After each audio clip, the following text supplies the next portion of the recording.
करेंगे ट्रांजेक्शंस। ठीक है, ट्रांजेक्शन करने से पहले मैं आपको कुछ चीजें बताना चाह रहा हूँ, उसको ध्यान में रखिएगा और अपने नोटों में नोट कर लेना। देखो बॉट मीन्स क्या होता है, BOUGHT। बॉट मीन्स होता है परचेज। क्या होता है? परचेज। परचेज। परचेज मीन्स होता है खरीदना। ठीक है, किसी ट्रांजेक्शन के अंदर अगर आपको बॉट लिख के आए तो इसका मतलब वो ट्रांजेक्शन परचेज की है। ठीक है, ट्रांजेक्शन में अगर सोल्ड लिखा हो, सोल्ड मीन्स होता है सेल। क्या होता है? सेल। सेल मीन्स क्या होता है? बेचना। ठीक है, किसी ट्रांजेक्शन में अगर लिखा हो सोल्ड गुड्स टू, ठीक है, फ्रॉम पार्टी या कैश अकाउंट, तो इसका मतलब वो है ट्रांजेक्शन सेल की है। ठीक, एक चीज और ध्यान रखेंगे ट्रांजेक्शन करने से पहले, टू और फ्रॉम। ट्रांजेक्शन के अंदर आपको टू और फ्रॉम लिखा हुआ मिलेगा, तो कैसे पहचानेंगे टू का मतलब क्या है, फ्रॉम का मतलब क्या है? टू का मतलब होता है को बेचा। ठीक है, और फ्रॉम का मतलब होता है से खरीदा। ठीक है, कि जहां पर जिस ट्रांजेक्शन के अंदर जो सी लाइन आप ट्रांजेक्शन पढ़ रहे हैं उसके अंदर अगर टू लिखा हो तो इसका मतलब होगा कि वह सेल की ट्रांजेक्शन है, कि हमने इसको माल बेचा है। और अगर फ्रॉम लिखा होगा तो उसका मतलब आपको दिखेगा कि इससे माल हमने खरीदा है। ठीक है, ये समझ में आ गया। अब एक चीज मैं आपको और बता दूं,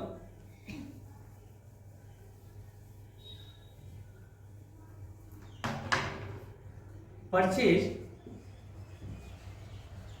ऑलवेज डेबिट होती है।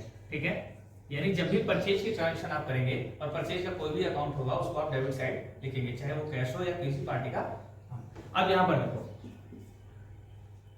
सेल ऑलवेज क्रेडिट होती है, यानी सेल को हमेशा क्रेडिट साइड लिखा जाता है। ठीक है, ये बात दिमाग में रखना। ठीक है, परचेज ऑलवेज डेबिट और सेल ऑलवेज क्रेडिट। तीन चीजें मैंने आपको बताई हैं, बॉट, ठीक है, सोल्ड, उसके बाद टू, फ्रॉम, और उसके बाद मैंने क्या बताया, purchase always debit, sale always credit. ठीक है, चलो ट्रांजेक्शन करते हैं। सबसे पहले कुछ ट्रांजेक्शन हम देख लेते हैं, हमारे पास कौन कौन सी ट्रांजेक्शन है और कैसे में करनी है। इस तरह का एक फॉर्मेट आपको नोटबुक को क्रिएट करना है। ठीक है, जिसमें आप यहाँ पर कॉलम बनाएंगे डेट का, यहाँ लिखेंगे पार्टिकुलर, और यहाँ लिखेंगे डेबिट, और यहाँ लिखेंगे क्रेडिट। ठीक है, तो ये फॉर्मेट हमारा तैयार हो गया ट्रांजेक्शन करने के लिए, जिसमें हम मैनुअल ट्रांजेक्शन करेंगे। सबसे पहले हमने डेट डाली 1/4/23, 1 अप्रैल को हम यहाँ पर क्या करें, पहली ट्रांजेक्शन हमारा लिखा हुआ है, उसमें लिखा हुआ है Harish started business with cash. Harish started business with cash, cash के साथ हरीश ने बिजनेस स्टार्ट किया, तो उसको हम कुछ इस प्रकार से लिखेंगे, cash account to capital account, कि हरीश ने पूंजी इन्वेस्ट करी। ठीक है, और हमने उसको यहां पर इस प्रकार से मैनुअल अकाउंटिंग में चढ़ाया। ठीक है, जो अमाउंट होगा वो अमाउंट हम यहां पर चढ़ाएंगे। ठीक, समझ गए। सेकंड एंट्री हमारी है bought goods from Manohar, bought goods from Manohar. ठीक है, हमने यहां डेट डाली और उसके बाद उस एंट्री को चढ़ाने की जो हमने रूल लिखे थे, जैसे कि यहाँ पर हमने रूल पढ़ा था, debit what's comes in credit goes out, जो आएगा उसको हम डेबिट करेंगे और जो उसके बदले दिया जाएगा उसको हम क्रेडिट करेंगे। तो गुड मतलब क्या होता है, परचेज करना, गुड्स मतलब माल।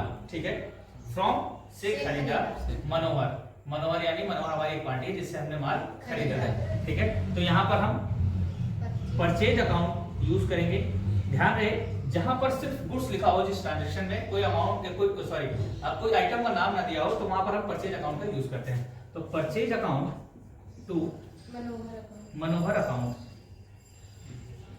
ठीक है, जितने का माल हमने खरीदा है उसके अमाउंट को यहाँ पर लिखेंगे, जैसे 5000 का माल हमने उससे खरीदा। अगली ट्रांजेक्शन में लिखा हुआ है परचेज फिटिंग्स, मैंने अभी बताया कि इसमें लिखा हुआ है परचेज फिटिंग्स, में परचेज भी लिखा है और फिटिंग्स भी लिखा हुआ है। ठीक है, purchase fittings for cash, cash में उन्होंने फिटिंग्स खरीदी हैं, तो मैं यहाँ पर जब आइटम का नाम दिया हुआ तो हम आइटम के नाम को लेंगे, यहाँ पर परचेज अकाउंट नहीं लिखेंगे। ठीक है, तो यहाँ पर हम ले देंगे fittings account to cash account, cash में खरीदा है। ठीक है, 800 रुपए, 800 रुपीज। ठीक है, फिटिंग से कर दी। तो ट्रांजेक्शन समझ आ गई, इस तरह से हो रही है, बिल्कुल आसान है, इजीली है, उन्हीं रूल पे है जो रूल हमने पढ़े हैं। ठीक है, सोल्ड गुड्स, सोल्ड मतलब क्या होता है, बेचना। टू मतलब क्या होता है, को बेचा। ठीक है, टू चरणजीत, चरणजीत को माल बेचा। तो अब मैंने कहा था सेल ऑलवेज क्या होती है, क्रेडिट होती है, सेल ऑलवेज क्रेडिट। जैसे हमने परचेज को डेबिट साइड लिखा हुआ है, सेल को क्रेडिट साइड लिखेंगे, और यहां पर हम यहां पर लिख देंगे Charanjit account to sale account. बस ये बात ध्यान रखना, सेल ऑलवेज क्या होती है, क्रेडिट, परचेज ऑलवेज क्या होती है, डेबिट। और पार्टी का नाम हमने कहां लिख दिया, यहाँ पर, क्योंकि इसको माल हमने बेचा है, इससे हमने खरीदा था, इसीलिए यहाँ पर लिखा है। ठीक है, चरणजीत अकाउंट, कितने का माल खरीदा हमने, 1600। ठीक है, क्रेडिट साइड और डेबिट साइड दोनों साइड को हम लिखेंगे। ठीक, अगली एंट्री हमारी क्या है, पेड मनोहर ₹3000, मनोहर को पे किया गया। ठीक है, यहां पर कह रहा है मनोहर को पे किया गया, अगली ट्रांजेक्शन डेट डालेंगे, पेड मनोहर। पेड मनोहर का मतलब क्या है, debit the receiver, credit the giver. जब हम पैसा दे रहे हैं तो यहाँ पर रिसीव कौन कर रहा है, मनोहर, क्योंकि मनोहर से हमने माल खरीदा था 5000 रुपए का, उसको हम 3000 रुपए पे कर रहे हैं, और हम यहाँ पर क्या कर रहे हैं, मनोहर को पैसा दे रहे हैं, तो रिसीव करने वाला कौन है, मनोहर है। तो मनोहर क्या हो जाएगा, डेबिट। मनोहर क्या हो जाएगा, debit. Manohar account to cash account, cash के रूप में हमने उसको पैसा दिया। ठीक है,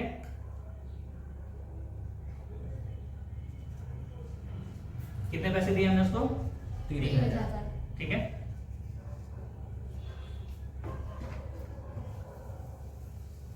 समझ में आ गया ये, और कुछ आगे की एंट्री और बची वो कर लेते हैं। ठीक है, 2-3 एंट्री और है, मैं आपको समझा देता हूँ शुरू पे।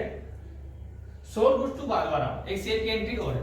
ठीक है, ये हमने डेट डाल ली यहाँ पर। ठीक है, सोल्ड गुड्स टू बागवाराम, टू मतलब को बेचा, बागवाराम को माल बेचा है। तो यहाँ पर सिंपल, यहाँ पर क्या लेंगे, बागवा अकाउंट। ठीक है, बागवाराम account to sale account.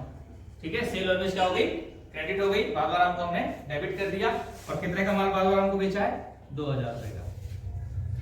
Okay, अब देखिए यहीं पर एक एंट्री है रिसीव की, किसकी एंट्री है, रिसीव की, रिसीव अकाउंट। ठीक है, अब रिसीव की एंट्री जो होती है जब हमने पैसे को लिया, हमने पैसे को लिया। ठीक है, अब यहाँ पर हम खुद को डेबिट करेंगे, कैसे, क्या था, debit the receiver, credit the giver. बागवाराम जो हमारा चरणजीत हमने माल बेचा था, चरणजीत को हमने ट्रांजेक्शन में, वो हमें पेमेंट कर रहा है। ठीक है, जब वो हमें पेमेंट कर रहा है तो हमने रिसीव किया। ठीक है, 1600 का माल उसको हमने बेचा था, 1600 का माल उसने हमें, 1600 रुपए उसने हमें दिए।